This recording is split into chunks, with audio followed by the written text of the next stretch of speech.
Quem não estava aqui ontem à noite? Deixa eu ver a sua mão. Ok, poucas pessoas. Então eu vou falar de novo. Todo o seminário que eu estou dando aqui, todas as palestras são inspiradas no meu livro, Cultura de Oração. Então, se você ainda está dentro da promoção aí, tem 4. Então, tem 4 livros lá atrás. Eu fiz uma promoção ontem que os 50 primeiros saíram por R$20. Então, tem mais 4 livros ainda dentro dessa promoção. Mas o valor normal dele não é muito além, é R$25, uma literatura bem em conta. E eu queria te encorajar a comprar esse material, porque você vai poder rever os ensinamentos. Alguém me disse, o pastor Lucas disse que uma pessoa já leu o livro essa noite, que não aguentou, de tanto que foi tocado ontem. Então, quem leu já o livro, já percebeu que ouviu ou está lendo no livro muito daquilo que eu tenho compartilhado. E você vai ter ferramentas práticas. Se você já comprou o seu, compre um para dar de presente para algum irmão que você ama muito, para que ele tenha a sua vida de oração também ativada. Agora, os músicos, todos precisam ter um. Todos vocês. Quem é o que tem mais grana aí? Paga para os outros. Compra um para cada. Sinto que Deus quer te usar, varão. Eu quero voltar com a mala vazia, não porque isso me abençoa mesmo financeiramente. Eu não tenho o menor problema de falar isso. Mas a minha maior paixão é ver o povo de Deus amar literaturas boas e usar a mente e começar a estudar e ler e pesquisar. Isso é a minha maior paixão, é quando eu chego numa congregação e as pessoas devoram os livros e sabem do que a gente está falando. Então o meu livro é um livro de linguagem acessível, fácil e muito prático. E dentro do assunto que eu vou falar hoje tem o combozinho, que é o 20 Segredos para renovar a sua vida de oração. Fininho. É um livro para você ler no seu devocional, porque é uma folha por dia. Então cada dia vai ter um segredo, um princípio que você vai ler e que vai te ajudar a melhorar na vida de oração. Então esse é um material que eu vou começar a usar com a minha família. Na nossa casa a gente tem um princípio de fazer o culto doméstico, porque a gente acredita que ser casa de oração começa na família. E esse princípio, culto doméstico, está cada vez mais extinto nas famílias evangélicas, porque a gente costuma terceirizar a espiritualidade dos nossos filhos. A gente quer que a escolinha discipule os nossos filhos, a gente quer que os pastores discipulem nossos filhos. Não que isso seja errado, mas a questão é que o discipulado começa em casa com o pai e mãe. Nós somos os principais pastores dos nossos filhos e eles precisam ver a gente orando. Por isso que os discípulos pediram, ensina-nos a orar, porque eles viram o seu líder orando. Então eu sempre costumo brincar, deixe o seu lugar secreto não tão secreto, para que seus filhos vejam vocês falando com Deus. Então a gente vai ler isso em família, todo dia a gente vai ler uma folhinha no café da manhã e aí a gente vai orar em cima daquilo que a gente leu. E é um livretinho também muito poderoso. O Bob Sorg é um irmão que não fala, ele só pode falar 40 minutos por dia, porque ele teve um acidente cirúrgico na voz, na garganta dele. Então são mais de 15 anos vivendo assim, e Deus usou o período de silêncio dele para ele se tornar um dos escritores mais incríveis do nosso tempo. Tem muito material dele bom em português, e aqui eu tenho esse, que é um livrinho devocional, e eu vou falar sobre intercessão, e ali atrás tem o Oração Incansável, que ele é todo baseado em Lucas 18, quando Jesus conta a parábola da viúva que fica importunando o juiz iníquo. Lembra dessa passagem? E diz que Jesus conta essa parábola para que os cristãos não esmorecessem na oração, não desistissem. Por que Jesus conta uma parábola para que a gente não desista? Porque ele sabia que a gente ia desistir. Ele sabia que a gente ia parar de orar, que iam vir desânimos, que iam vir coisas para se levantar contra. Então, ele explica que no final do versículo, tem um versículo muito forte que diz: e Deus não fará justiça são seus escolhidos que clamam a Ele de vez em quando. Está assim no versículo? Como? Dia e noite. A justiça, que significa consertar aquilo que está errado, não é feita dando sopão, é feita orando dia e noite. Porque o trono de Deus tem como base retidão e justiça. Então ele ensina que toda justiça tem dois elementos: restauração e restituição. Isso na justiça mesmo dos homens. Então, se você foi injustiçado e você ganha na justiça, você precisa ser restaurado e restituído. E ele mostra na Bíblia todos os homens que foram injustiçados e depois foram restaurados e restituídos. Por exemplo, Jó. Jó sofreu uma injustiça com o ataque de Satanás, óbvio que com a permissão de Deus para provar Jó, e ele perde tudo. Mas no final da vida de Jó, ele não só é restaurado, mas ele é restituído 12 vezes mais. Imagina o quanto de avivamento Deus vai trazer em Dourados. Ele não vai só restaurar Dourados, ele vai restituir 12 vezes mais, se tiver um povo orando dia e noite. Então ele explica por que Deus demora a fazer justiça, porque o versículo diz isso. Deus fará justiça rápida, contudo pareça demorado. Espera aí, Jesus, é rápido ou demorado? É os dois. Porque enquanto ele demora para responder a sua oração, ele faz isso de propósito para conquistar o seu coração. Por isso, esperar para nós é a coisa mais terrível. Quantos têm dificuldade de esperar? Eu sou daqueles caras que compram uma coisa na internet, eu prefiro pagar mais caro para o Sedex chegar mais rápido. Eu fico agoniado quando toca a campainha. Será que é minha encomenda? Que nós somos por si só ansiosos, mas a demora, a espera, é o maior tratamento de Deus no coração do ser humano, para ele aprender a gerar confiança, porque esperança é diferente de expectativa.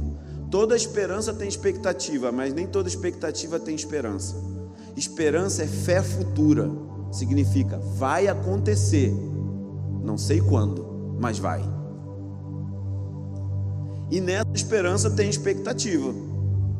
Mas nem sempre sua expectativa tem esperança, porque expectativa às vezes ela é circunstancial. Você fica animado por alguns dias, mas logo depois você desiste de acreditar. Então Deus às vezes demora para ganhar o seu coração, porque o mais importante do que responder sua oração é Ele conquistar o seu coração. Will Wilberforce foi um parlamentar inglês que trabalhou combatendo a escravidão na Inglaterra, e graças a ele os escravos foram libertos também no Brasil. Ele influenciou toda uma geração. Procure ver um filme que se chama Amazing Grace. Ele não saiu em cinema, mas é a história do Wilberforce, uma jornada pela liberdade em português. Conta a história do Wilberforce. Ele lutou mais de 20 anos para ver os escravos serem livres. Ele era um cristão parlamentar, e nesse período ele fez jejum de açúcar, porque os escravos trabalhavam com a cana de açúcar. E no final da vida dele, já muito enfermo, ele não viu com seus olhos aquilo pelo qual ele lutou tantos anos. Mas a questão é que ele diz que o que motivou ele a continuar lutando em oração para que Deus fizesse essa justiça era que a beleza de Deus cativava o coração dele cada vez mais. Então ele não desistiu, porque ele ficava olhando para a beleza de Jesus. Então a espera é um desafio muito grande. E esse livro, que se chama Oração Incansável, que tem um prefácio do Mike Bickle do IHOP, é bomba. Eu comecei a ler ele, eu li um parágrafo, eu fiquei tipo, já viu quando você fica empanzinado de comida? Eu fiquei assim, calma gente, deixa eu pensar nisso que esse cara está falando, não dá para ler rápido. E então esses materiais que os músicos precisam ter. Sabe por quê, cara? Você é um intercessor, só que você intercede cantando. E os músicos precisam quebrar uma cultura de analfabetismo bíblico. Todo lugar músico é o cara que toca no domingo à noite e vai para trás da cantina bater papo.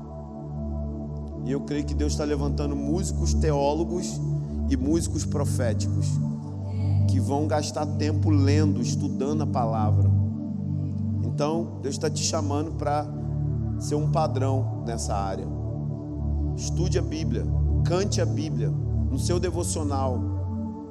Leve a sua Bíblia para o seu lugar de oração e comece a cantar os salmos. Comece a cantar espontaneamente a Bíblia. E tenha conteúdo, para que você não seja um músico como os outros e você levante um padrão do tabernáculo de Davi, de músicos que são profetas, músicos que são conhecedores da Bíblia. Asaf cantava aquilo que ele via diante do trono e ele cantava as escrituras constantemente, porque ele conhecia a lei, ele conhecia a Torá. Então músicos principalmente, todos precisam, mas músicos é uma raça difícil de trabalhar, porque não gostam de ler a Bíblia, não gostam de jejuar, não gostam de orar, gostam de tocar para as multidões, mas não gostam de tocar para aquele que é digno. E eu sinto que Deus vai te levar para uma estação que você vai tocar para ninguém, mas só para Ele. Você vai sair das plataformas durante um período. Você vai se esconder em Deus, porque Deus vai cavar fundo no teu coração. Você vai criar raízes tão fortes, porque o que Deus vai fazer na sua vida é muito forte e você precisa ter firmeza para sustentar o que Ele vai derramar sobre você. Então, essas são as literaturas. Pegue os livros, compre um, dê de presente. E, pastor, como que eu vou ler tantos livros? Eu tenho um livro na minha biblioteca que eu ainda não li, mas livro é investimento. Então, quando eu preciso de um assunto, eu sei que eu tenho aquele assunto na minha biblioteca, então eu vou lá, pego e começo a pesquisar porque eu tenho.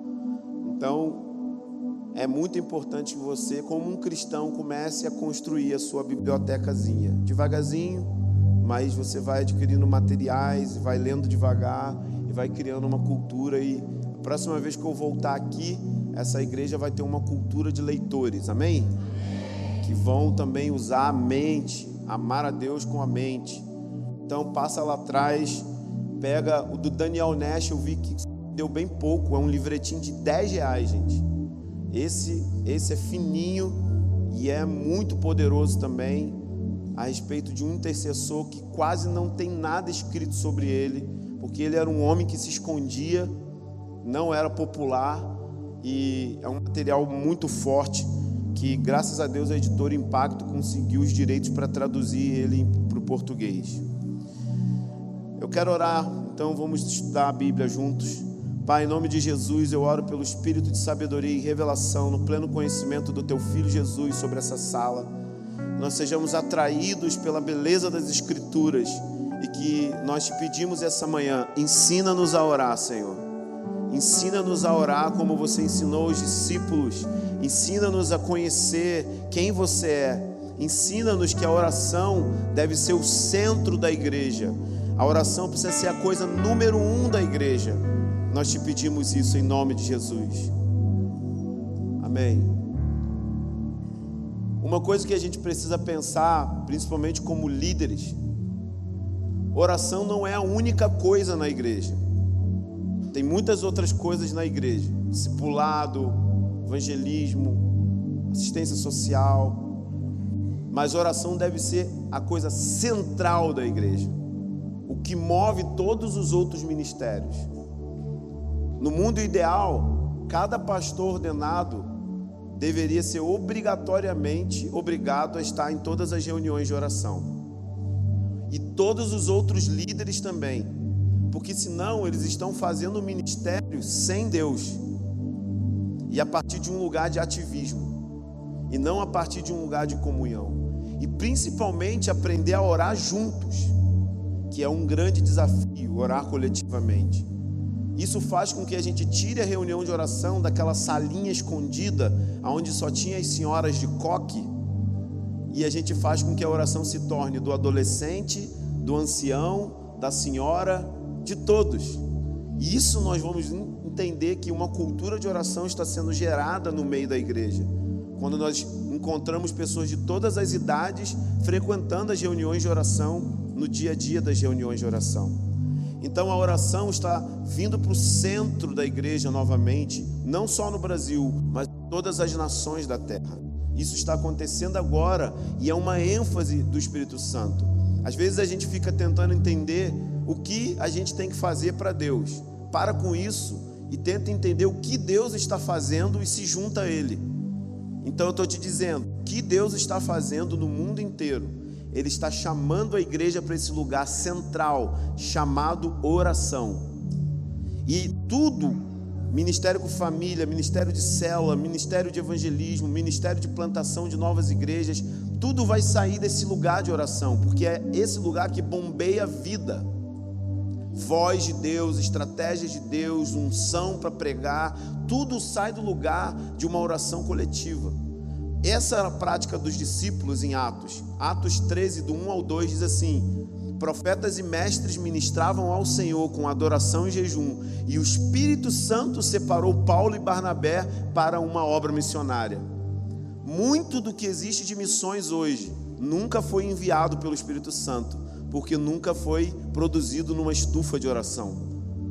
Então a estufa de oração vai fazer o cumprimento daquilo que o pastor falou ontem: envio.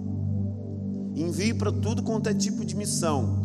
Envio para nações, envio para outros estados, envio para trabalhar dentro de empresas. Imagina uma equipe profética que vai fazer uma consultoria na empresa através do dom profético. E profeticamente eles vão discernindo o que aquela empresa precisa fazer. Eles vão profetizando, essa área, tal área, tal área, tal área. Como que vai ter profecia abundante se a gente não cria um ambiente de intimidade? Então muita coisa criativa flui do lugar de oração, seja ele individual, seja ele coletivo.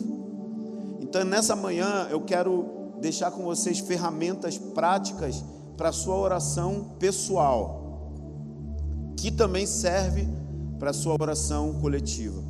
Abra comigo em Mateus capítulo 6, uma passagem muito conhecida que Jesus ensina sobre oração. Você já deve ter lido ela muitas vezes na sua vida. Mateus capítulo 6 se encontra dentro do contexto do Sermão do Monte. O que seria o Sermão do Monte? O Sermão do Monte é a constituição do reino de Deus.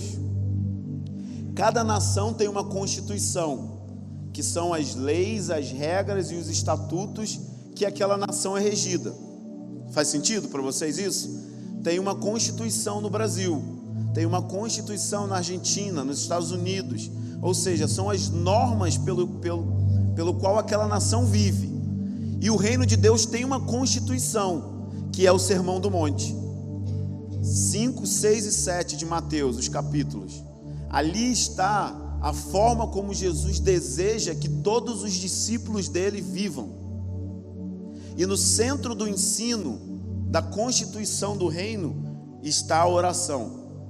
Então Jesus começa a ensinar como ele quer que você viva, e no centro disso está o capítulo 6, versículo 5, que ele diz assim: e quando orar, repete comigo assim, e quando orar.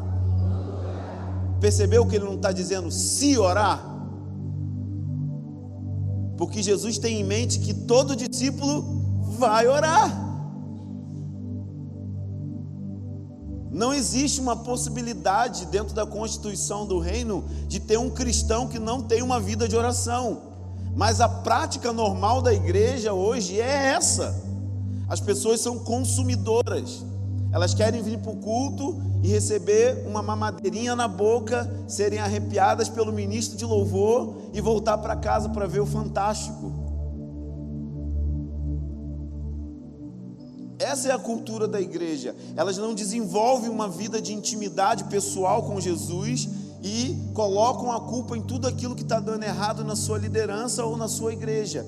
eles não são funcionais, são cristãos não funcionais, porque a vida flui da intimidade com Jesus. Jesus disse que nós somos infrutíferos sem Ele, por isso Ele disse: permaneçam em mim, e eu vou permanecer em vocês, e vocês vão dar frutos, e quando vocês estiverem dando muito fruto, eu vou podar vocês, para que vocês produzam um novo tipo de fruto.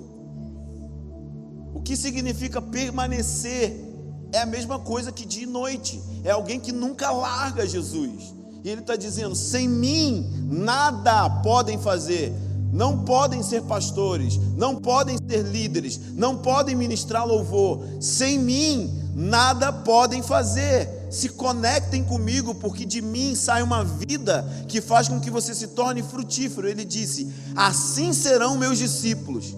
O que define um discípulo? O fato dele dar fruto. Mas o que faz ele dar fruto? Permanecer com Jesus.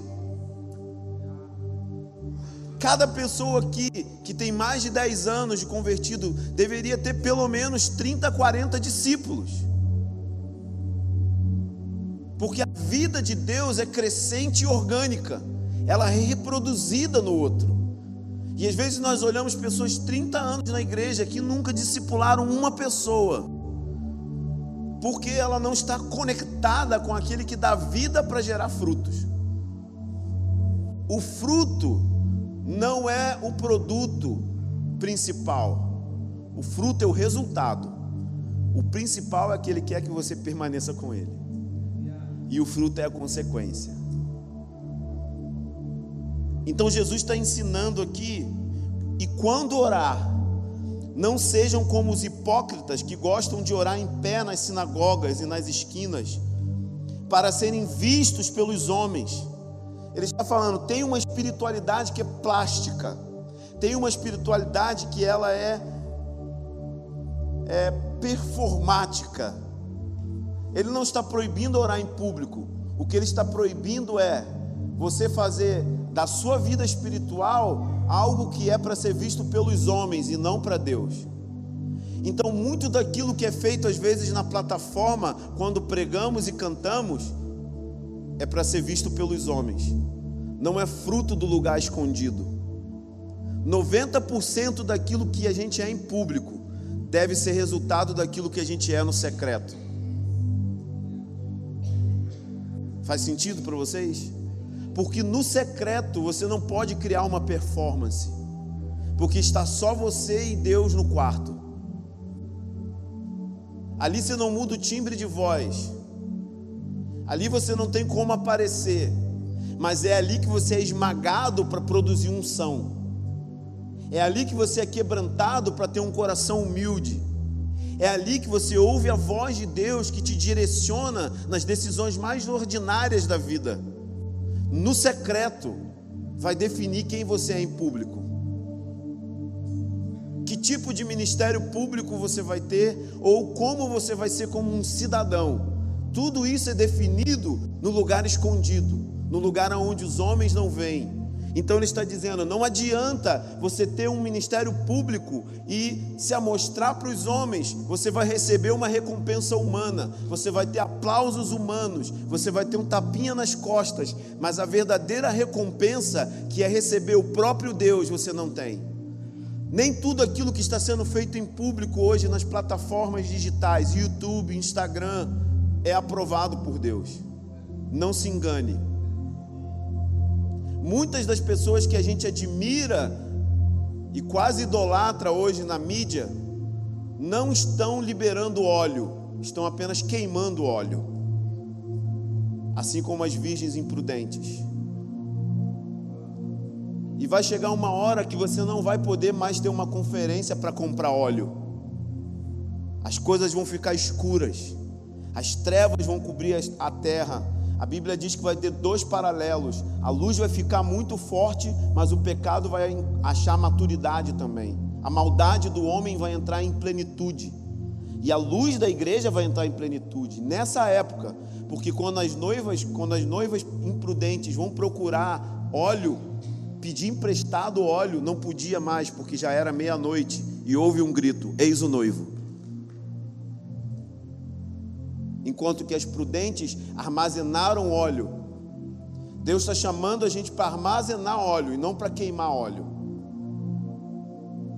E muito do que é feito hoje em público no ministério é gente que está só queimando óleo, só mostrando para as pessoas e não criando uma vida escondida. Sabe como se produz o óleo? No lugar da prensa, onde as azeitonas são esmagadas no lugar da comunhão com Deus, aonde a voz de Deus confronta sua avareza. Abrindo um parênteses, uma vez eu estava numa situação difícil, missionário, recém-missionário, e de repente uma pessoa entrou em contato comigo e disse: nossa, eu vou depositar uma oferta na sua conta. E eu fiquei muito tocado, feliz com aquela oferta. Se eu não me engano, era um valor de R$200, que para mim era uma riqueza na época. Morava só eu e minha esposa, não tínhamos filhos, então com R$300 eu fazia minha compra do mês na época, alguns anos atrás. No outro dia eu fui para o lugar secreto, tinha um lugar onde eu encontrava Deus debaixo do limoeiro, no quintal da minha casa. Eu colocava minha cadeira, uma mesinha com uma boa xícara de café, o meu fonezinho de adoração, e ali eu tomava um café com Jesus todos os dias, 7 horas da manhã. Então de repente o Senhor vem e fala comigo: por que você não divide a sua oferta com alguém? Está amarrado? A gente pensa logo que é o inimigo, né? E o Senhor começou a me ensinar. Ele disse: pensa comigo, antes você tinha 0, você estava no prejuízo, agora você tem 200. Se você der 100, você tem 100, porque antes você tinha nada.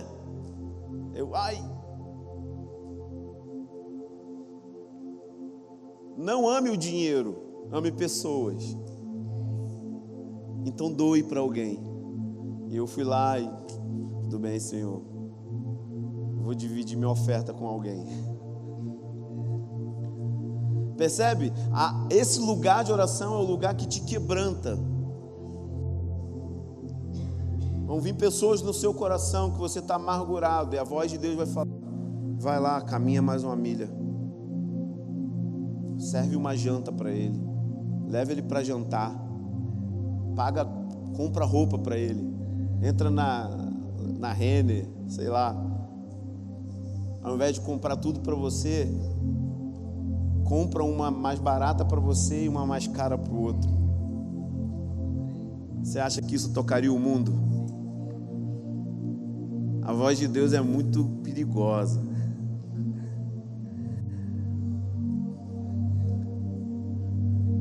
Deus pode chegar e falar com você: dá o seu carro,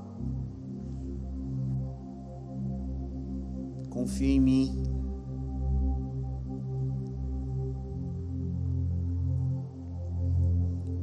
Deus pode falar com você: faz medicina, e quando você terminar a medicina, você não vai montar uma clínica. Eu quero que você vá para o interior da África,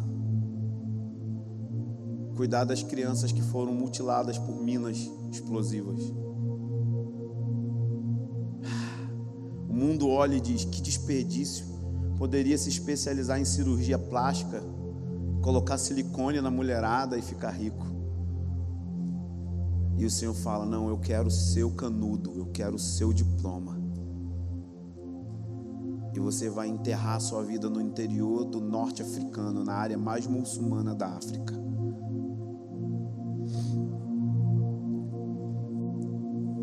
Nesse lugar de oração, a gente não vai ser aplaudido pelos homens. Talvez nós vamos ser criticados pelos homens por causa das decisões que tomamos pela voz de Deus, porque a voz de Deus escandaliza a mente humana. Ela vai na contramão da mente humana. Sabe a história do IHOP que eu contei, da casa de oração que tem oração há 18 anos?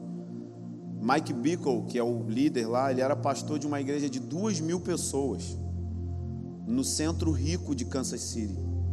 Deus falou para ele largar o salário, largar a igreja, e mais 40 pastores ouviram a mesma coisa, e eles largaram uma igreja rica e grande para ficar se reunindo nas casas durante 16 anos, orando 3 vezes por dia. Feriado, inverno, neve. Ele dizia que quando ele chegava em casa e o filho perguntava: por que você fez isso? Aí ele dizia: porque eu quero ver a beleza de Jesus. Aí os filhos diziam: mas não tem como ver a beleza de Jesus ficando na igreja? Ele dizia: não, é porque o Senhor me chamou para focar só isso. E ele voltava, ele começou a sala de oração num trailer. Só tinha duas pessoas, só a Misty Edwards, que era jovenzinha, no seu teclado. Se você não conhece a Misty Edwards, você está perdendo. Põe lá no YouTube, começa a assistir ela. E o Duane, que já teve aqui o Duane. Eram os dois. E eles faziam reunião de oração num trailer desses tipo americano. E às vezes ele voltava para casa assim: Deus, que maluquice que eu estou fazendo. Abri mão de salário para levantar o meu sustento como missionário. Abri mão de uma igreja rica e próspera para ter oração 24 horas. A voz de Deus vai às vezes contra coisas que são muito claras no sentido humano, que as circunstâncias dizem não faz, e você faz exatamente o contrário. Pensa em Davi, quando ele chega no arraial, um molequinho de 13, 15 anos que nunca pegou uma espada, só sabia cuidar de ovelhas, e ele vê o gigante afrontando Israel, e ele diz: quem é esse incircunciso para afrontar o meu Deus? Humanamente falando, Davi estava se metendo numa furada, mas aquele era o Kairos. Sabe o que é o Kairos? O tempo oportuno de Deus. Por que Davi entendeu que aquilo era o tempo oportuno de Deus? Porque ele era fiel no Cronos. Cronos é o tempo humano, o seu relógio. No dia a dia dele, ele era fiel em ter intimidade enquanto ele matava leões e urso. Então, quando chega uma oportunidade, ainda que as circunstâncias digam não faz, a voz de Deus diz: eu estou contigo, vai dar certo. Louco isso, né? Quando eu marquei meu casamento, sabe quanto eu ganhava por mês como pastor? R$50 por mês.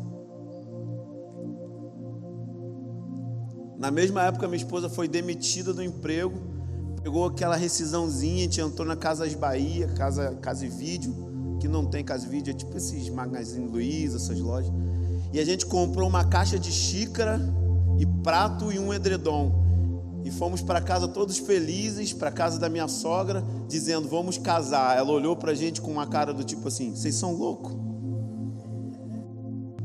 Nós cremos que Deus está falando com a gente para a gente ter fé. Então a gente vai casar com um edredom e uma caixa de pratos. Mês a mês, milagre por milagre ia acontecendo. Ganhamos geladeira, ganhamos fogão. Aí ganhamos uma casa. Tudo que eu queria numa casa. Eu dizia: se a gente tem casa, a gente dorme no chão. Pelo menos não pega sol nem chuva. Quando eu conheci minha esposa, com 2 semanas, eu disse: eu quero casar com você, mas talvez você nunca mais vai ter perfume, shampoo, talvez a gente vai viver numa kitnet, mas eu tenho uma missão, eu sei para onde eu estou indo em Deus. E se você for louca, você vai me seguir. E ela foi muito doida, me seguiu. Há 12 anos está me seguindo. Nunca faltou o shampoo, nunca faltou o perfume. Já viajamos para outras nações juntos, porque quando Deus chama, meu amigo, Ele paga as contas.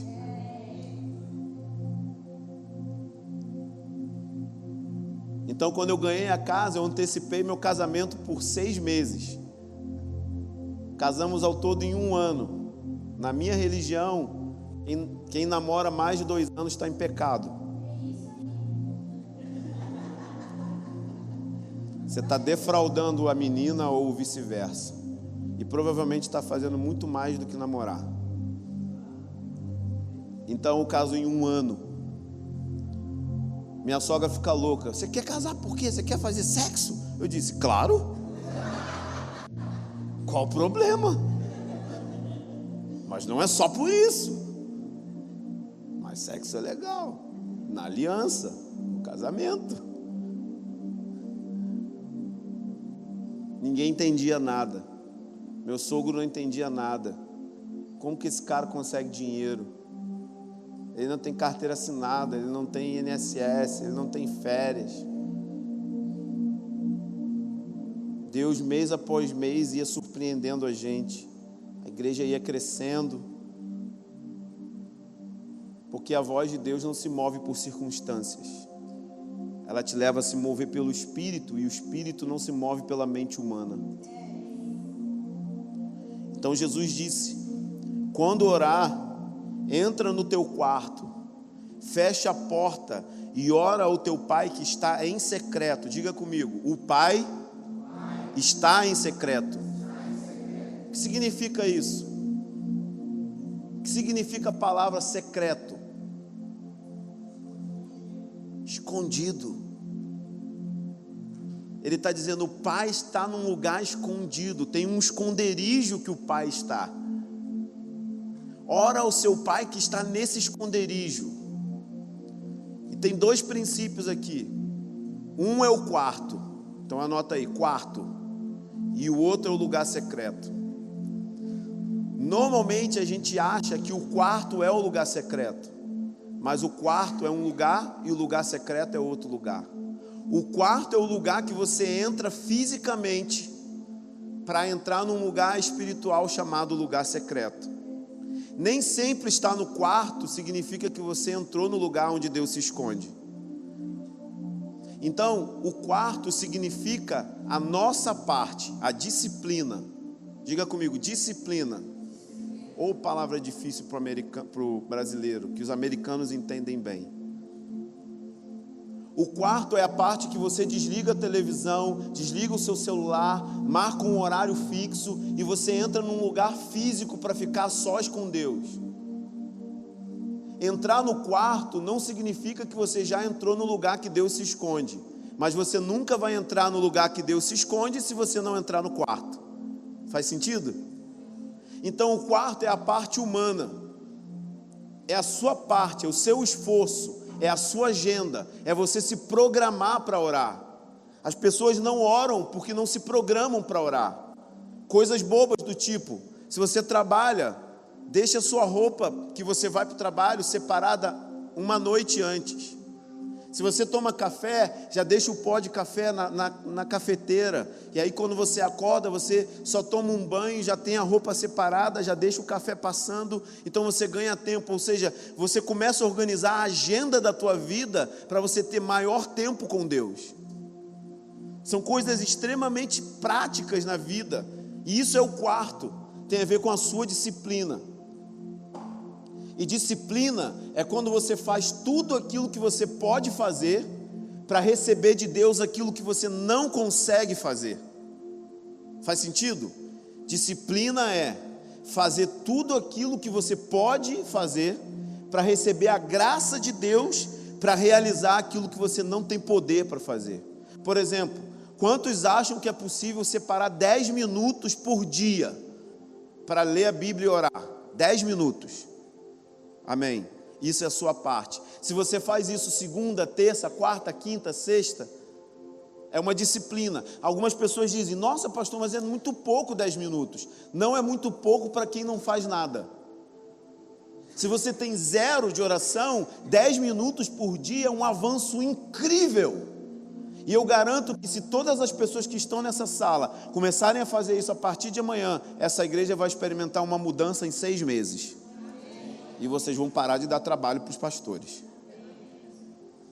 porque vocês vão se tornar produtivos, porque o lugar de oração faz você ser produtivo.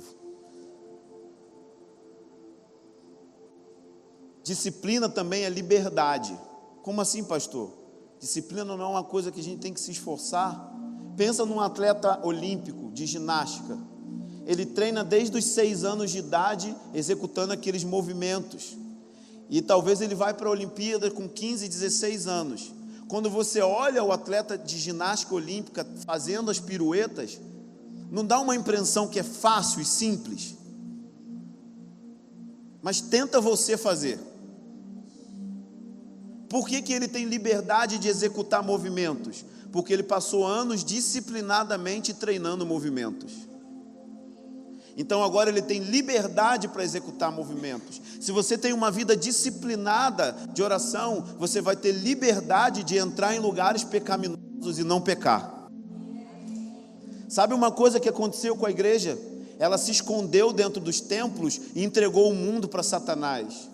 E aí nós criamos um monte de coisas que Deus nunca proibiu. E aí nós usamos as expressões: eu não ouço música do mundo. Você ouve música da onde? De Marte? Sério?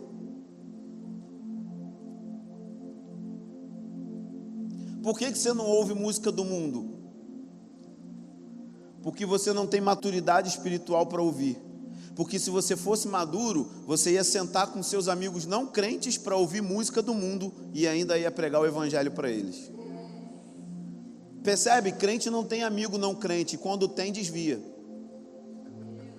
Por quê? Porque você não tem vida com Deus. Porque se você tiver vida com Deus, você consegue ir num show com seu amigo e ganhar ele para Jesus. Gente, evangélico é um bicho chato pra caramba. Eles não conseguem conversar sobre outro assunto. Eles usam uma linguagem que ninguém entende. John Wimber, o fundador do movimento Vineyard, quando ele entrou na igreja a primeira vez, o pastor disse: vamos ser lavados com sangue. Ele ficou horrorizado e disse: vocês fazem isso aqui? Tomam um banho de sangue. Percebe se a nossa linguagem não é esquisita? Tem que ter um dicionário para entender. E aí a gente não consegue tocar o mundo porque a gente não consegue curtir a cultura. A única questão é que existe música boa e música ruim, tanto no meio secular como no meio cristão. E tem música cristã que é mais profana do que música secular, porque pelo menos a secular é descaradamente dito que o cara que canta não é crente. Então você não vai esperar a espiritualidade desse cara. E nisso a igreja cria guetos, onde a gente se afasta cada vez mais do mundo que a gente tanto quer alcançar. A gente quer alcançar as pessoas, querendo que elas venham no culto domingo, mas a gente não consegue ter relacionamento. Deixa eu te dizer, chama o pai de santo para jantar na tua casa. Ai pastor, o demônio dele vai pegar em mim. Sério? A minha Bíblia diz que maior é o que está em nós do que aquilo que está no mundo. Por que a gente não consegue? Por que os nossos jovens desviam na universidade? É porque não tem vida no lugar do quarto. Eu posso entrar em qualquer ambiente, balada, boate, show, qualquer lugar. Esse lugar não me influencia. Meu sonho é ir no Rock in Rio. E o meu sonho é encontrar o Medina, que é o organizador do Rock in Rio. Lá no Rio tem uma entidade chamada Cobra Coral, uma entidade que é paga pelo governo para fazer feitiços, para que os grandes eventos tenham sucesso, não tenha chuva, não tenha violência. Imagina quando a igreja se levantar profeticamente e dizer: não, nós vamos orar pelo Rock in Rio para que não tenha violência, para que não tenha assalto, para que não tenha problemas. Com uma condição: quero 15 minutos no palco, com a minha banda. Eu quero uma sala de oração dentro do Rock in Rio também. Não, irmão, tá amarrado, Metallica toca lá, do demônio, rock é do diabo. Claro. Do diabo é a tua mentalidade que não entende a cultura. E que não consegue dialogar com a cultura. E que por isso estamos dentro de guetos, tudo é gospel. Camisa gospel, música gospel, calça gospel, comida gospel, tudo é gospel. Jesus comia com prostitutas. Porque o ambiente não influenciava ele influenciava o ambiente. A questão é, você influencia o ambiente ou é influenciado? Porque Jesus vinha do lugar secreto. Então ele podia andar com a pior pessoa ia ser tocada por Deus. Você tem que aprender a trocar ideia com todo mundo, cara. Sem ficar falando tá amarrado. Ah, ele xinga palavrão. Cala a boca. Palavrão vai te influenciar? Todo mundo xinga palavrão. Tem paz do Senhor que é palavrão.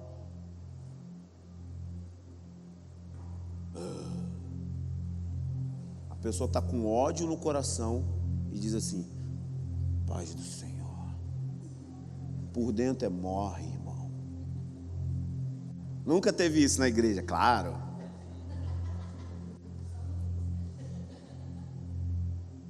Porque palavrão tem a ver com o coração que quer ofender e não com a palavra em si.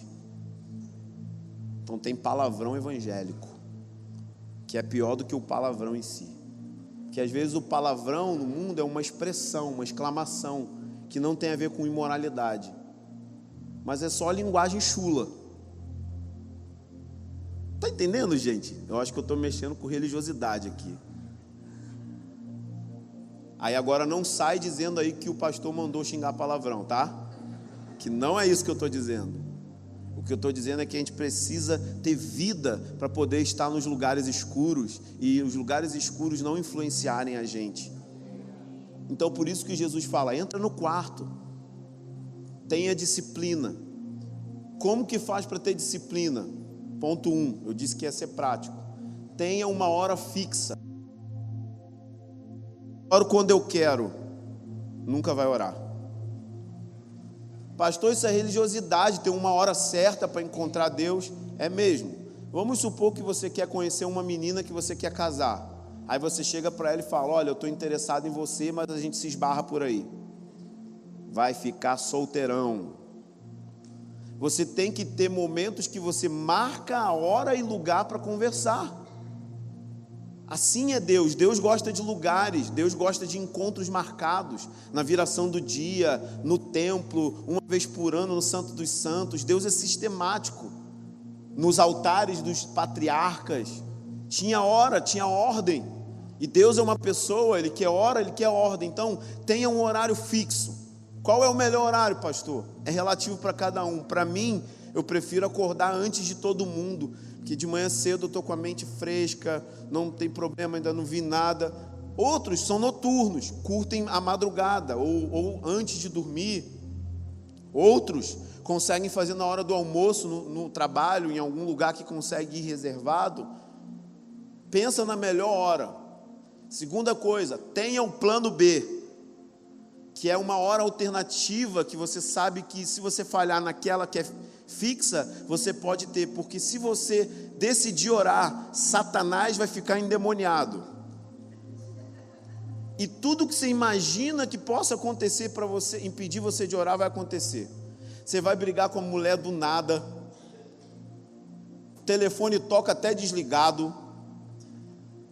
Eu estou falando sério.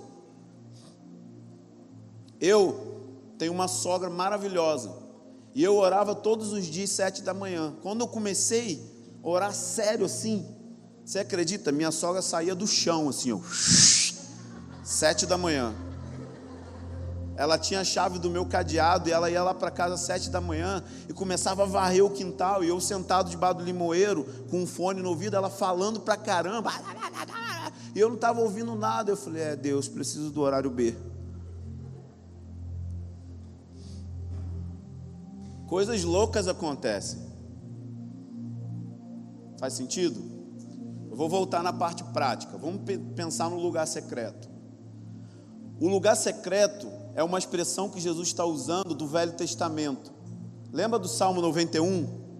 Aquele que habita no esconderijo do Altíssimo. Esse salmo talvez foi escrito por Moisés. Não tenho o autor, mas por que eu creio que foi Moisés? Porque Moisés era o cara que mais viveu no lugar secreto.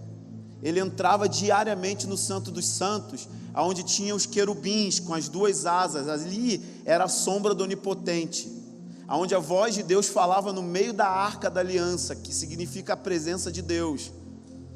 E ele está falando que existe um lugar onde Deus se esconde. Então Jesus está tomando emprestado a linguagem de Moisés para se referir aonde existia o átrio, o santo lugar e o santo dos santos. Então ele está dizendo: o Pai se esconde no santo dos santos. A questão é, existe um santo dos santos no céu, que é a sala do trono em Apocalipse 4.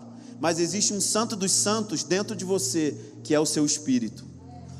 Você tem um átrio, você tem um santo lugar e você tem um santo dos santos.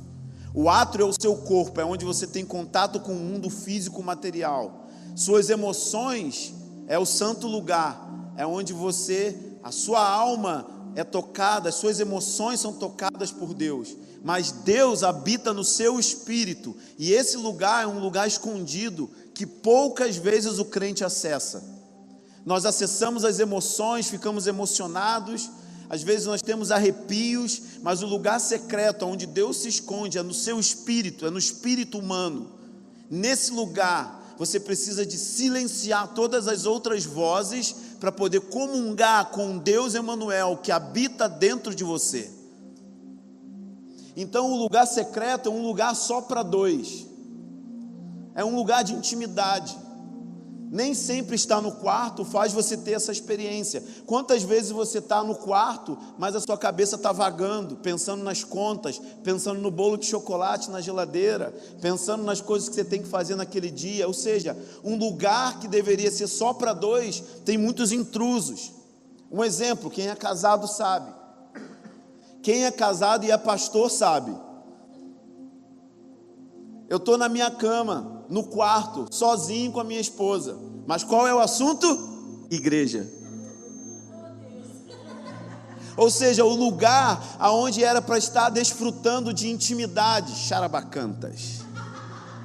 Eu e ela. Oh, maravilha. Fazendo coisas que podemos fazer no quarto trancado. Não estamos dedicando coração a coração. Temos uma congregação de 100 pessoas no meio da cama. Porque estamos discutindo problemas da igreja. Porque o pastor é um tipo de trabalho que ele não desliga. O advogado vai para o escritório, trabalha 18 horas, chega em casa, acabou o trabalho. Pastor não, ele vira o trabalho. Por isso muitos estão esgotando e morrendo.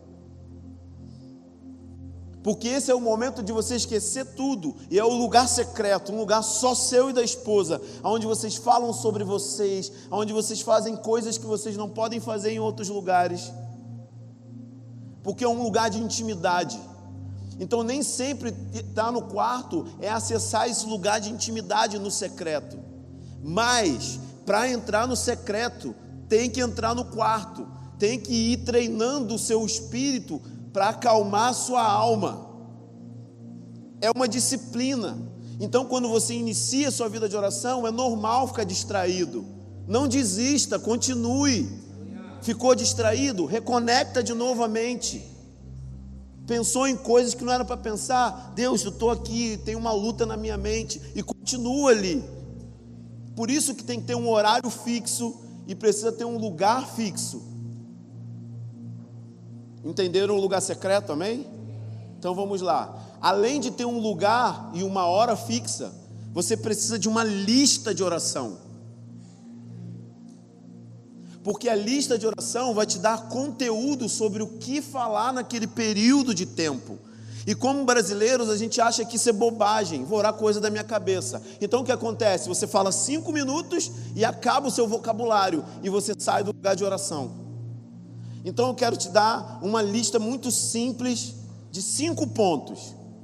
Isso é só uma base, depois você pode criar a sua própria lista. Eu vou deixar uma xerox de uma lista de oração aqui, que o Mike Bickle tem, que eu tenho na minha apostila, para vocês distribuírem para todo mundo. Mas agora eu vou te ensinar 5 pontos de uma lista de oração. Número 1, todo mundo quando ora, pede intimidade a Deus. Então o ponto 1 da sua lista de oração é intimidade. Quando você vai orar, você pede: Deus, eu quero te conhecer, eu quero conhecer sua voz, conhecer sua face, eu quero ser íntimo. Todo cristão quer ser íntimo de Deus. Segundo ponto, segunda lista, segundo pontinho, poder. Todos pedem poder, unção, poder para curar os doentes, poder para pregar o evangelho, poder para romper as barreiras, capacitação, dons espirituais. Quantos querem influir nos dons espirituais aqui? Então esse é um ponto da lista de oração. Terceiro, todos pedem sabedoria. Todo dia a gente tem que decidir alguma coisa difícil. Sabedoria no emprego, sabedoria em como administrar os bens, sabedoria como lidar com os discípulos, sabedoria para pastorear a igreja. Todos nós precisamos de direções na vida e precisamos de sabedoria para tomar as decisões. Quarta coisa na lista: caráter. Todos nós precisamos ser transformados. Sim ou não? Então, Deus, muda essa área da minha vida. Cada um tem uma área. Uns têm problema com mentira, outros com impureza, outros com ira. Deus, muda essa área da minha vida. Quinto ponto da lista: intercessão. Todos nós oramos por situações. Senhor, oramos pelo Brasil. Senhor, oramos pela cidade de Dourado. Senhor, oramos pelas tribos indígenas. Estamos intercedendo. Agora, como que isso funciona melhor? Agora é bem prático. Para cada ponto, você vai escolher 2 versículos bíblicos. E você vai pegar o computador e vai digitar. Ponto 1, intimidade. E embaixo de intimidade, você vai digitar como está na Bíblia. 2 versículos bíblicos que falam sobre intimidade. Pastor, como que eu acho um versículo sobre intimidade? Google. Conhece o Google? Você vai lá no Google, joga versículos sobre intimidade. Mas vamos treinar no ponto intimidade, estamos juntos? João 17, 24, abre aí. Você pode fazer isso tanto no computador como numa folha de caderno à mão. Mas você vai copiar o versículo todo como está aí no ponto intimidade. Então, primeira coisa, irmãos, tenta ler a Bíblia em português, ok? Por que eu estou falando isso? Porque tem gente que lê sem respeitar ponto e vírgula, e interpreta errado. Então lê devagar e lê muitas vezes, 5, 6 vezes. E tenta entender o contexto.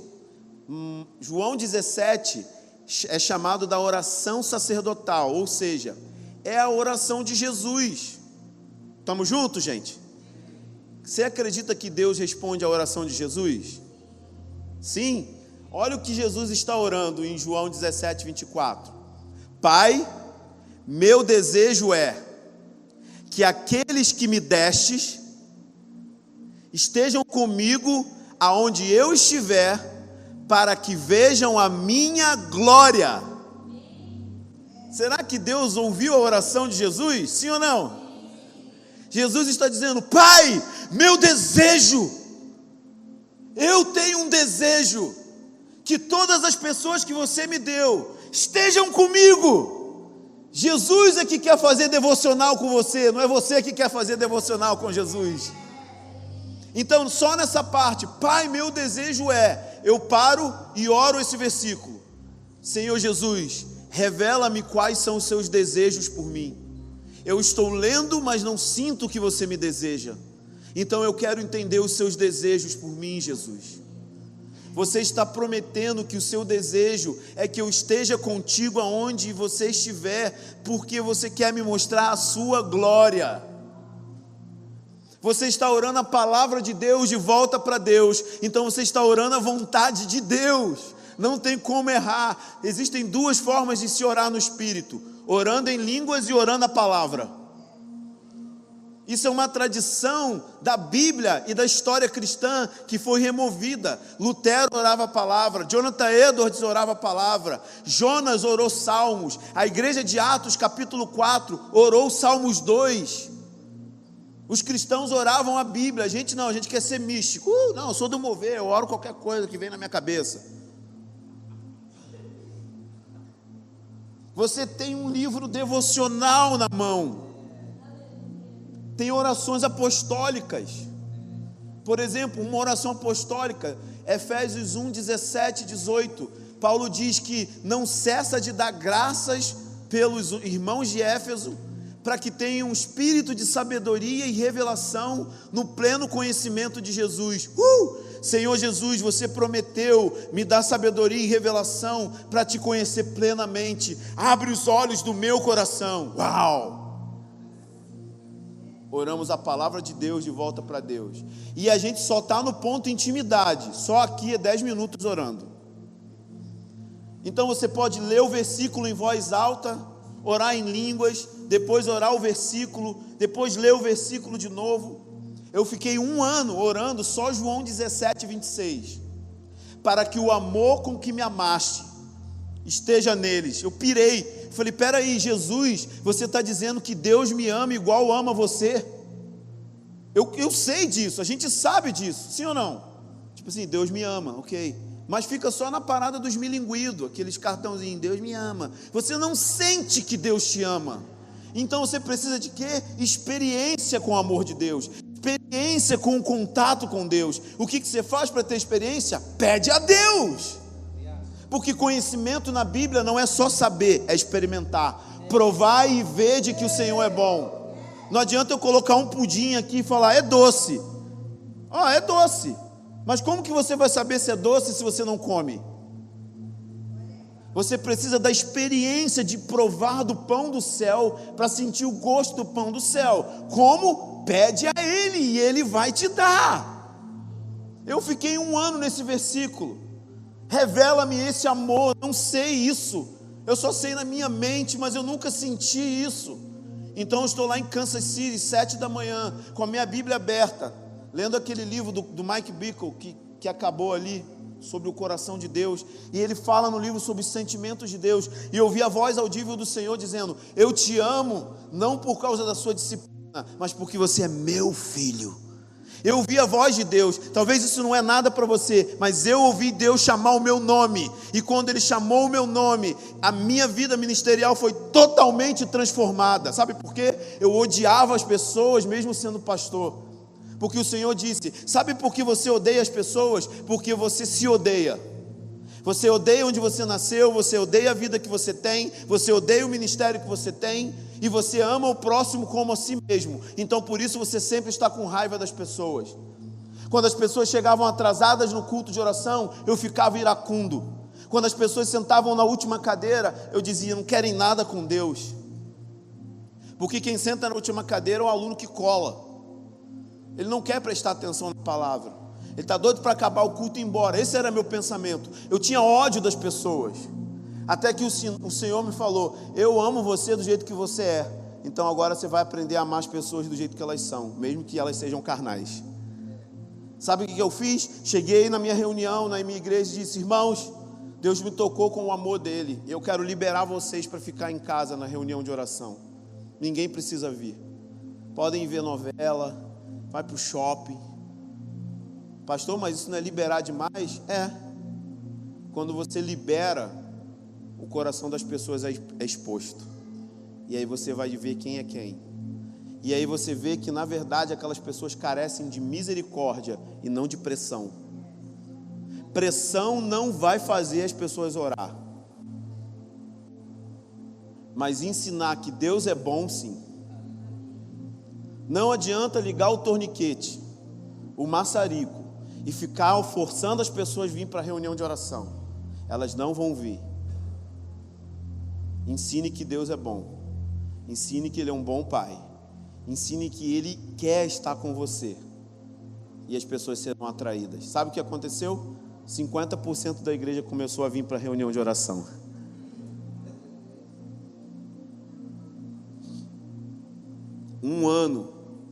Demorou 1 ano, orando a palavra de Deus de volta para Deus. E os outros tópicos, a mesma coisa, poder. Coloca lá versículos sobre dons espirituais. O reino de Deus não consiste em palavras, mas em poder. E você levanta a palavra de Deus diante de Deus e diz, Senhor, o seu reino é manifesto quando o seu governo chega. Você governa sobre as doenças. Me dá poder para curar os doentes. E assim vai. Você cria uma lista de oração. Segunda forma de gastar o seu tempo devocional, contemplando. Diga comigo, contemplando. O que é contemplar? É olhar com os olhos da mente. A palavra contemplar no grego, no hebraico, significa ponderar, pensar sobre. Então Davi, no Salmo 27:4, diz assim: uma coisa pedi ao Senhor, uma coisa buscarei, que eu possa morar na sua casa todos os dias da minha vida, para contemplar a sua beleza. Vou te ensinar o que é contemplar. Feche os seus olhos. Eu vou contar uma história, e vocês imaginam na sua mente essa história. É uma história qualquer. Era uma vez uma grande família. Tinha um pai e uma mãe que se chamavam José e Fernanda. José e Fernanda tinham 3 filhos lindos. Eram trigêmeos.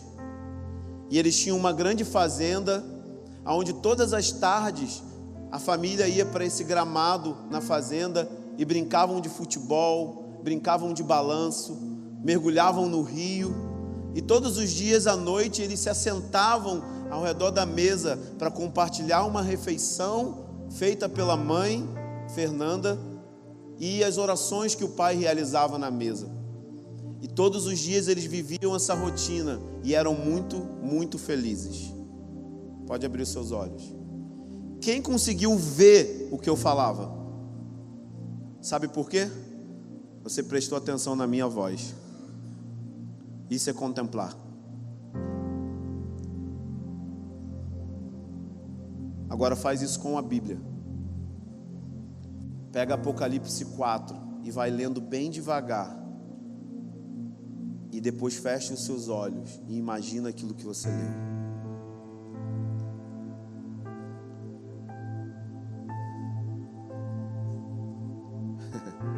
Isso é estudar Deus.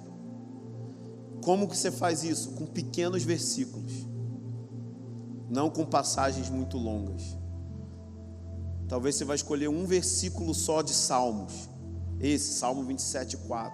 Talvez você vai no livro de Apocalipse, vai na sala do trono, e ali diz os aspectos de Deus. Por exemplo, Apocalipse 1, vamos em Apocalipse 1. Esse é um capítulo excelente para você contemplar. Existem 18 características de Jesus em Apocalipse 1. No livro de Apocalipse tem mais de 36, mas aqui no capítulo 1 existem muitas. E normalmente quando a gente pergunta, você sabe quem é Jesus? As pessoas dizem, ele é leão de Judá, é meu Salvador. Será que é só isso que ele é?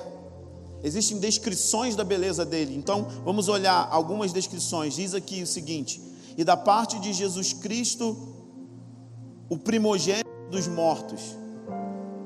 Já é uma característica. Por que ele é o primogênito dos mortos? Porque ele é o único que ressuscita e nunca mais morre. Lázaro ressuscitou, mas morreu. Ele é o primogênito dentre os mortos, que experimentou a ressurreição. Mas aí diz lá no versículo 8: eu sou o alfa e o ômega. É a primeira e a última letra do alfabeto grego. O que significa? Ele é o Senhor da história, porque tudo que está entre a primeira e a última letra, ele reina. Você é o início, você é o fim. E como que você faz isso? Você pede assim: Jesus, me revela o que é ser o início e o fim. Mais outra, diz aqui: virei-me para ver quem falava comigo, e ao me voltar vi 7 candelabros de ouro. O que são candelabros aqui? As 7 igrejas da Ásia. E no meio da igreja, dos candelabros, havia alguém semelhante a um ser humano, vestindo uma túnica longa e uma faixa de ouro no peito. Ou seja, Jesus está vestido de sacerdote. Jesus, tu és o nosso sumo sacerdote, que pelo teu sangue abriu caminho para que eu tenha acesso ao trono de Deus o Pai. Estamos orando a Bíblia, e meditando, e contemplando. Mas antes diz que ele tem voz como de trombeta, e que ele tem voz como de muitas águas. O que significa isso? Você já foi em uma cachoeira? Qual é a característica da cachoeira? Nunca para o som. Quem já foi em praia, a onda nunca para o som. Ou seja, Jesus, você é um Deus que sempre está falando. Ajuda-me a te ouvir. Você tem a voz de muitas águas. Outra característica: ele tem um cabelo branco como a lã pura. Você já viu o filme antigo que o juiz usa uma peruca branca? Isso eles tiraram da Bíblia. Significa: Jesus, você é um sábio ancião que pode julgar com retidão. Você é o homem de cabeça branca, cheio de sabedoria e justiça. Jesus, você tem os olhos como chamas de fogo. A Bíblia diz que Deus Pai é fogo consumidor, e que Jesus só fazia o que ele via o Pai fazer. Então, quando ele olhava para o Pai, o fogo de Deus entrava nos olhos de Jesus, consumiam a alma de Jesus, e os olhos são as janelas da alma. Então, quando ele olha para você, o olhar dele é de fogo de amor. Leia Apocalipse 1 imaginando isso, com os olhos fechados. Leia, feche os olhos, silêncio, e contempla.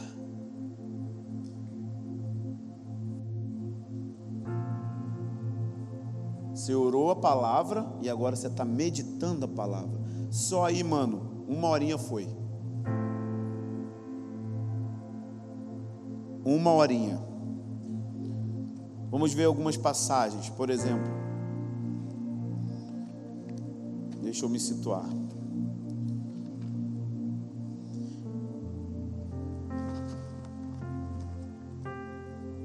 A contemplação, ela está conectada com ter um coração em chamas.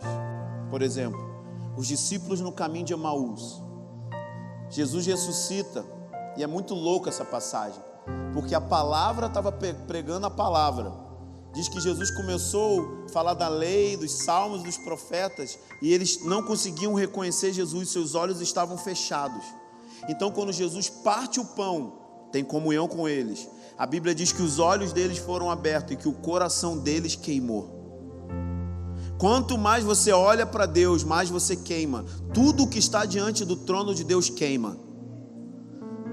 Os serafins são anjos de fogo, tem 7 tochas de fogo, tem um rio de fogo. Jesus está com os olhos cheios de fogo, e esse fogo que vem da contemplação faz com que você tenha uma vida sustentável diante do chamado de Deus. Vamos olhar, por exemplo, Êxodos 3, do 1 ao 6, diz assim, não precisa abrir. E apacentava Moisés o rebanho de Jetro, seu sogro, sacerdote de Midian, e levou o rebanho atrás do deserto. Chegando ao monte de Deus, apareceu-lhe o anjo do Senhor em uma chama de fogo no meio da sarça, e olhou. Essa palavra olhou no hebraico é contemplou. Diz que Moisés largou o trabalho dele, todas as ovelhas, e ficou olhando aquela manifestação. Anjo do Senhor na Bíblia, aparece Senhor com letra maiúscula. É a manifestação da pré-encarnação de Jesus. Moisés estava contemplando Jesus em chamas. Ele larga todo o trabalho, e ele se volta e começa a contemplar. E quando ele contempla, ele é tomado pelo chamado de Deus. E Moisés, então, ele tem o seu chamado fiel até o fim, porque quando você vê quem Deus é, você recebe empoderamento para continuar a ser fiel até o fim.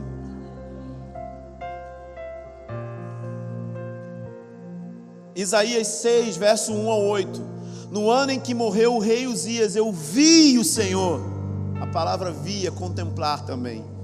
Ele estava sentado no alto e sublime trono, e 4 seres angelicais voavam ao redor dele, clamando que ele era santo. A mesma visão que João teve em Apocalipse 4, e a mesma visão que Ezequiel teve em Ezequiel 1. Todos eles estão contemplando o trono. E diz que Isaías recebe um chamado. Isaías prega, mas eles não vão entender. Que maravilha, Senhor. Você está me chamando para um chamado do fracasso? Para Ezequiel a mesma coisa, prega, mas eles são casa rebelde, eles não vão converter, eles não vão entender. O que fez esses profetas se manterem fiéis, pregando para um público que não queria Deus? Porque eles estavam queimando. Eu digo aos evangelistas, vocês querem evangelizar, mas no primeiro não que vocês recebem, vocês desistem. O que faz você ir a uma pessoa 1000 vezes sem desistir dela é quando você está queimando de fogo por Jesus. É como o amor de mãe que vai atrás do cracudo 1000 vezes. Pega ele na Cracolândia, leva para dentro de casa, ele rouba tudo, ela vai lá de novo atrás, pega ele, porque tem um amor compassivo. Compaixão significa quando você sente a dor do outro e entra na dor do outro. É diferente de pena. Quando você tem pena da pessoa, você não faz nada. Mas quando você tem compaixão, você se move na dor do outro. Só que não tem como ter compaixão sem ter paixão. E a paixão vem por contemplar a Deus. Contemplando aquele que queima. O homem em chamas. Jesus é o homem em chamas. A Bíblia diz que João Batista era uma lâmpada que ardia e iluminava. Por quê? Porque em Lucas 1,80 diz que o menino crescia em espírito no deserto. Com 12 anos de idade, João Batista foi para o deserto. O que é o deserto? Um lugar que não tem nada, só Deus. Existem desertos físicos, mas existem desertos espirituais dentro de você. O que é um deserto? Quando você cria um espaço vazio para que Deus preencha. Se você sente tédio, não corre para o cinema, corre para a palavra de Deus. Se você sente tédio, não corre para fazer compras, corre para as escrituras e contempla aquele que pode. Esse é o chamado da igreja principal. Abra a Bíblia, pegue pequenos trechos que falam sobre as características de Jesus, salmos, cantares. O meu amado é mais belo entre os milhares, e o seu amor é melhor do que o vinho. O que é o vinho? Prazer.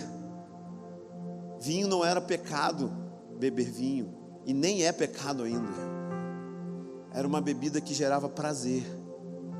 E ele está dizendo na Bíblia: seu amor é melhor do que qualquer prazer da terra, então eu prefiro o teu amor. E você começa a fechar os olhos e imaginar Ele te lavando com um amor que preenche. E você volta a se apaixonar por Ele. Sabe como é a igreja hoje? A igreja, ela é como uma mulher que precisa encher a cara de cachaça para aguentar o marido chato religião. A cachaça são os amores pelo mundo. Deus quer aumentar o vazio dentro de você. Eu abençoo que quando você sentir vazio e tentar correr para algum lugar para preencher, aumente o vazio mais ainda. E você vai procurar aquele que queima. E você vai ser apaixonado por ele, porque quando você vê o noivo,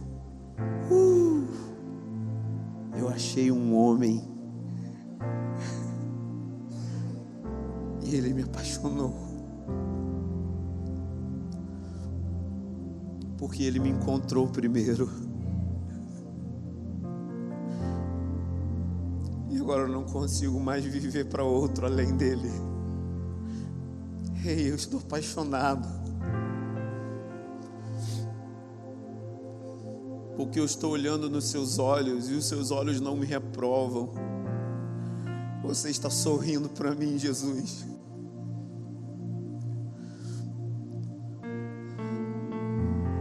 Eu não te queria e você me encontrou. Você me amou primeiro. Eu estava assaltando um ônibus, cheirando cocaína, quando você me encontrou em 1998. E agora eu não consigo mais recuperar. Eu estou vibrando de paixão por você. Mesmo no meio das minhas dores mais profundas, você é aquele que me sustenta. Jesus, abre os olhos da igreja endourados para contemplar aquele que queima. Quebra o coração dos homens dessa igreja, Senhor, que são duros e que precisam ter lágrimas nos olhos e se emocionarem quando ouvir falar o nome Yeshua. Seu nome é mais doce que o mel mais doce de toda a terra. Restaura o primeiro mandamento em primeiro lugar nessa comunidade. Chama esses jovens para o lugar secreto. Chama esses jovens para orar a palavra de Deus de volta para ti, Senhor. Chama as mulheres, as famílias, que eles façam isso em casa. Ensine as orações apostólicas para os seus filhos. E orem a palavra de Deus de volta para Deus em casa.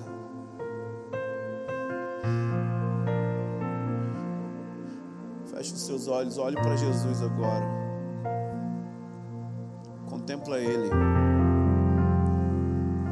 Ele está olhando diretamente para você.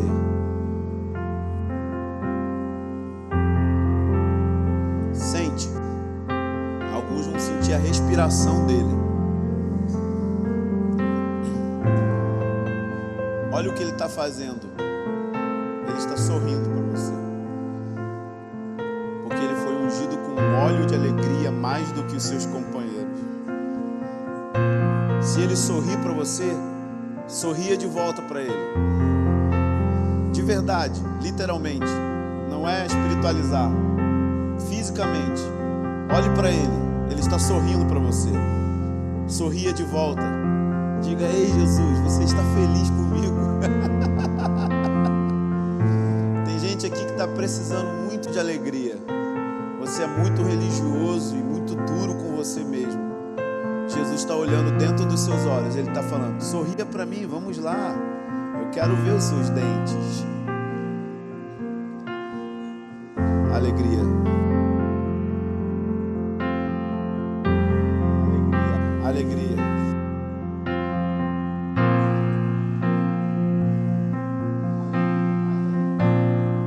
Isso. Pode rir. 1994 teve a unção do riso em Toronto. Pessoas ficavam 5 horas rindo porque viram Jesus.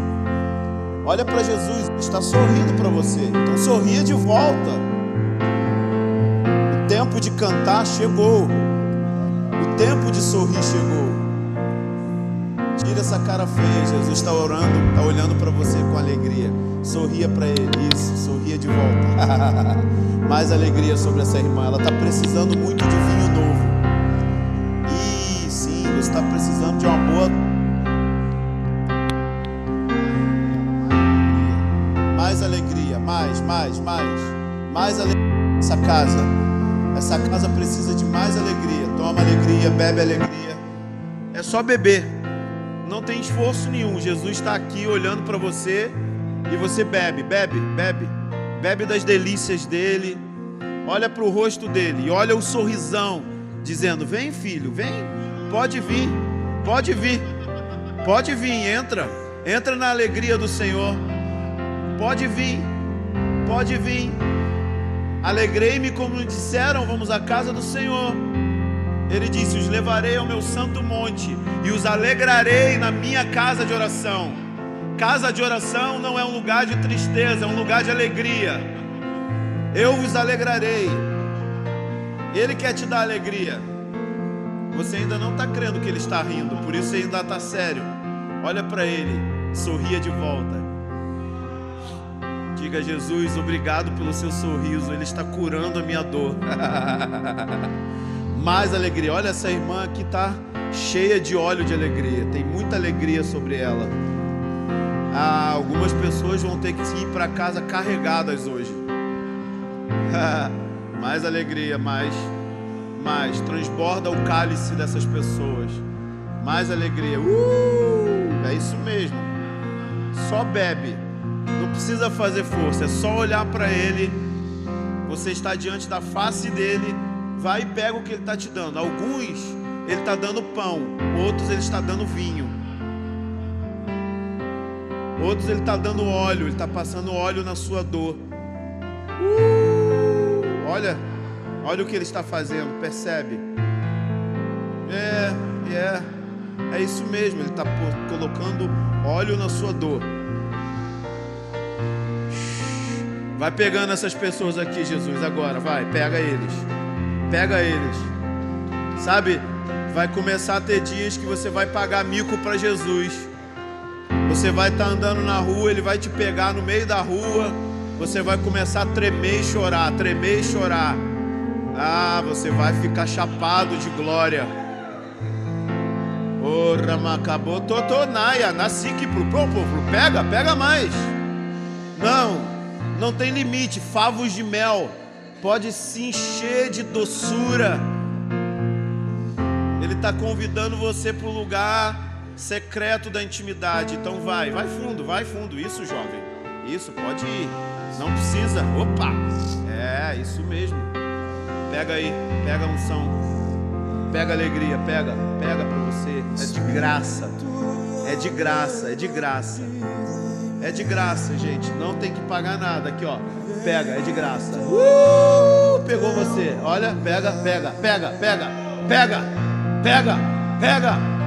Pega aqui, Jesus. Pega ele. Pega.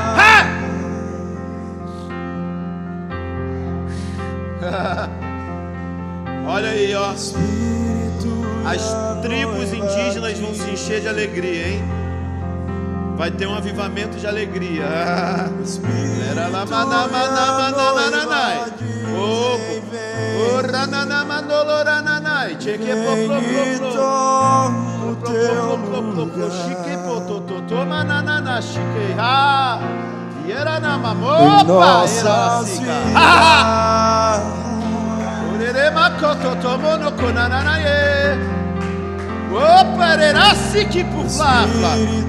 e a noiva dizem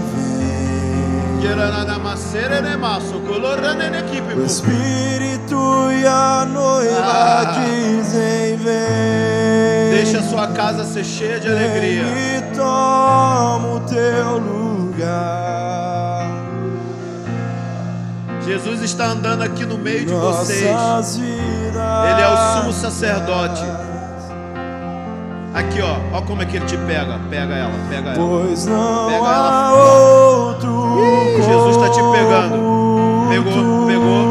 Pegou. Vai fundo agora. Só se deleita. Vai. Vai, deixa fluir. Pra me salvar. Na medida que ele te toca, se entrega e deixa fluir. E o que posso te fazer para poder agradecer tão grande amor?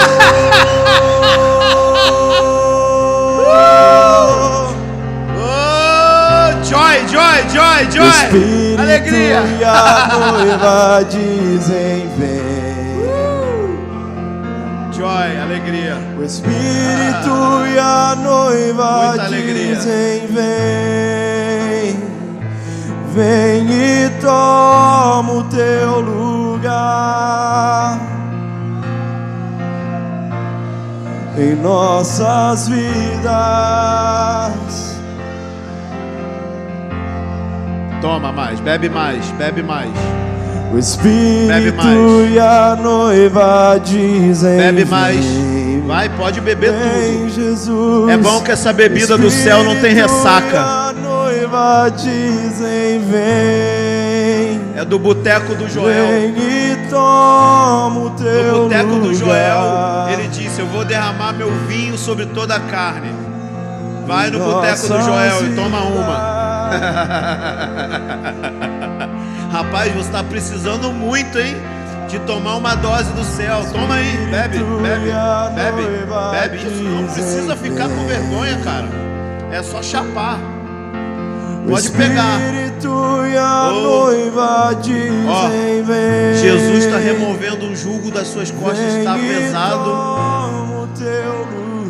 Você vai sentir leveza agora no amor dele. Como é que ele está quebrando? A unção quebra o jugo, entendeu? Ele está quebrando o jugo. Olha como ele está quebrando o jugo. Aqui e aqui. Leveza. Espírito e a noiva dizem vem. Pega aí, Jesus. Espírito e a noiva é o Espírito dizem Santo isso. Vem. Não é ninguém, é o Espírito Santo. Não tem ninguém que pode fazer isso.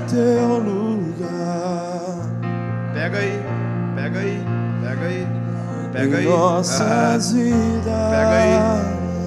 Eu sinto o Espírito Santo agora quebrando depressão nesse lugar. Ele está curando depressão agora. Ele está colocando alegria. Ele está colocando alegria em você. Ele está te curando da depressão. Ó. Ele está tirando toda a culpa de você. Está te curando agora.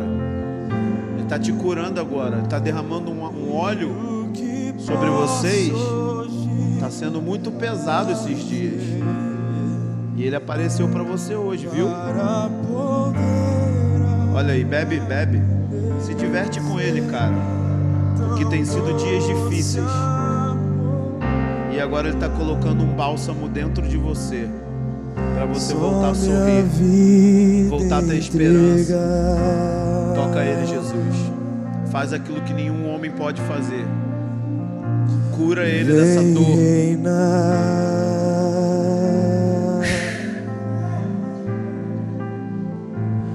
Vem reinar. A mão do Senhor está sobre você. E você vai começar a ter experiências que você nunca teve antes. Pega, pega, bebe, bebe. Pode extravasar. Porque vai aumentar. Vai aumentar. Aumenta, Senhor. Aumenta seu poder sobre ela. Aumenta seu poder. Oh, Jesus, obrigado pela sua presença. Ela é tão doce. Oh, ela é tão doce. Sua presença é tão doce.